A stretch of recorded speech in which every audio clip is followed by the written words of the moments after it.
La transmission de deux couples d'allèles chez la drosophile. La transmission de deux couples d'allèles, le dihybridisme. Le dihybridisme est l'étude de la transmission de deux caractères, déterminés par deux couples d'allèles. Ces deux couples d'allèles peuvent être soit indépendants, c'est-à-dire portés par deux paires différentes de chromosomes homologues, les gènes d'un individu seront transmis à la génération suivante indépendamment les uns des autres. Soit liés, c'est-à-dire situés dans des locus appartenant au même chromosome, ces gènes sont alors transmis ensemble plutôt que de manière indépendante. La transmission de deux couples d'allèles chez la drosophile. Chez la drosophile, on cherche à valider si deux gènes sont localisés sur la même paire de chromosomes, ou sur deux paires de chromosomes différentes. Pour cela on réalise des croisements expérimentaux chez des drosophiles, qui diffèrent par deux caractères, la couleur du corps et l'aspect des ailes. Premier croisement. On croise deux drosophiles de race pure, l'une à ailes longues et corps gris, l'autre à ailes vestigiales et corps ébène. La génération F1 est composée de 182 drosophiles à ailes longues et corps ébène.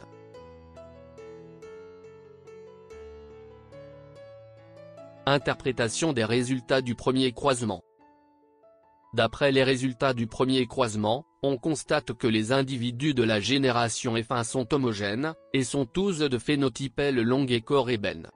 On peut donc en déduire que les allèles dominants sont ailes longues, noté L, et corps gris, noté G, alors que les allèles récessifs seront notés V, pour ailes vestigiales, et E, pour corps ébène. Deuxième croisement. On croise une drosophile de la génération F1, avec une drosophile double homozygote récessive, aile vestigiale et corps ébène. La génération F2 est composée de 2003 drosophiles répartis en 487 à aile vestigiale et corps ébène, 515 à aile vestigiale et corps gris, 509 à aile longue et corps ébène, 492 à ailes longues et corps gris.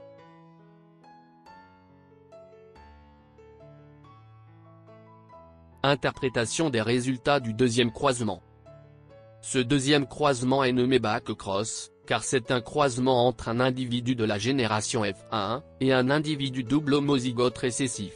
Son intérêt est de vérifier la ségrégation indépendante des allèles. Les individus doubles homozygotes récessifs, ne produiront qu'un seul type de gamète, V, E. Ce sont donc les allèles apportés par les gamètes de l'hybride F1, qui vont déterminer le phénotype de la génération F2. Le dénombrement des phénotypes issus du back-cross, permet donc de déduire si les gènes sont liés ou indépendants. Le résultat du test cross nous donne une génération F2 composée de 492 drosophiles à ailes longues et corps gris, avec une proportion de 24,56%. 509 drosophiles à ailes longues et corps ébène, avec une proportion de 25,41%. 515 drosophiles à ailes vestigiales et corps gris, avec une proportion de 25,71%. 487 drosophiles à ailes vestigiales et corps ébène, avec une proportion de 24,31%.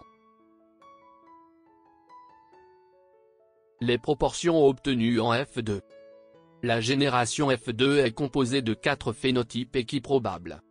25% à ailes vestigiales et corps ébène. 25% à ailes vestigiales et corps gris. 25% à ailes longues et corps ébène. 25% à ailes longues et corps gris.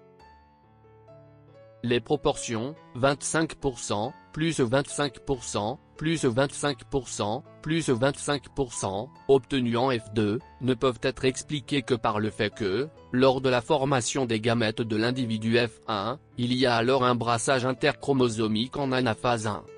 Ceci aboutit à la formation de 4 types de gamètes, portant respectivement les combinaisons alléliques suivantes, L, G, V, E, L, E, V, G.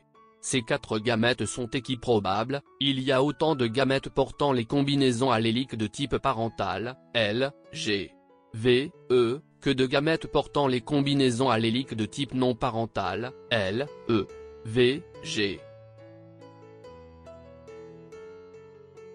On peut donc en conclure que, les 2 gènes considérés sont situés sur 2 chromosomes différents, c'est-à-dire qu'ils sont indépendants.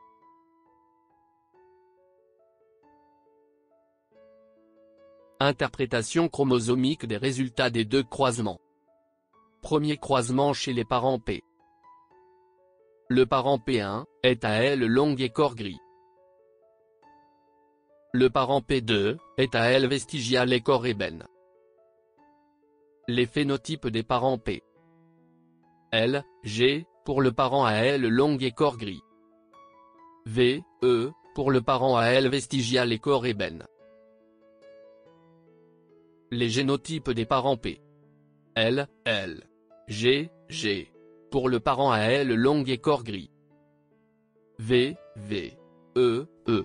Pour le parent à ailes vestigiales et corps ébène. Les gamètes. Le parent à ailes longues et corps gris, produit un seul type de gamète, L, G.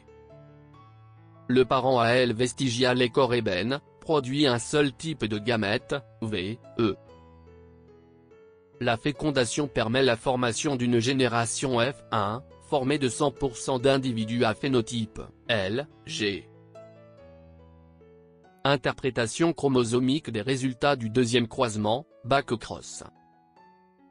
C'est un croisement entre un hybride de la génération F1, à ailes longues et corps gris, et un individu double homozygote, récessif, à ailes vestigiales et corps ébène. Les phénotypes. L, G, pour l'hybride F1, à ailes longues et corps gris. V, E, pour l'individu double homozygote récessif, à ailes vestigiales et corps ébène. Les génotypes. L, V, G, E, pour l'hybride F1, à ailes longues et corps gris. V, V, E, E, pour l'individu double homozygote récessif, à ailes vestigiales et corps ébène.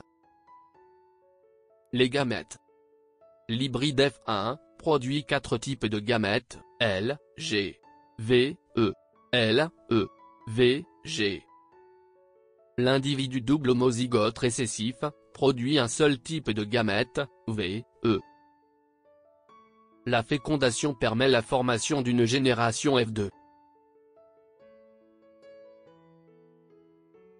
En F2, l'apparition de nouveaux phénotypes ne peut être expliquée que par la ségrégation indépendante des allèles, brassage interchromosomique en anaphase 1. Lors de la gamétogenèse, au cours de la première division de méiose, et pendant la prophase 1, les chromosomes homologues à 2 chromatides s'individualisés s'apparient. Les 2 couples d'allèles, L, V, et G, E, sont portés par 2 couples distincts de chromosomes homologues. À la métaphase 1, les chromosomes homologues de chaque paire se disposent face à face de part et d'autre du plan équatorial de la cellule, et c'est en anaphase 1 qu'ils se séparent au hasard, de façon indépendante. Chaque chromosome à 2 chromatides d'une paire migre alors à un pôle de la cellule. Chaque individu d'une paire de chromosomes peut s'associer à l'un des 2 individus de l'autre paire de chromosomes. C'est-à-dire que, elle peut s'associer à G, comme elle peut s'associer à E. Et V peut s'associer à E, comme elle peut s'associer à G.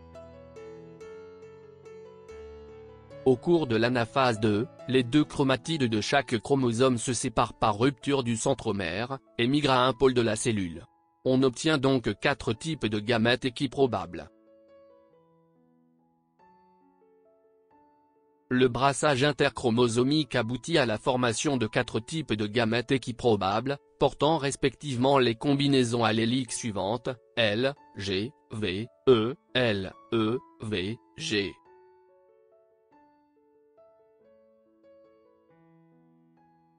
Les génotypes et les phénotypes des individus obtenus en F2 sont représentés sur l'échiquier de croisement suivant. L'échiquier de croisement, qui représente toutes les possibilités de fécondation entre les gamètes des parents. Les résultats théoriques de ce croisement sont 1 quart, LV, GE. 1 quart, LV, EE. 1 quart, VV, GE.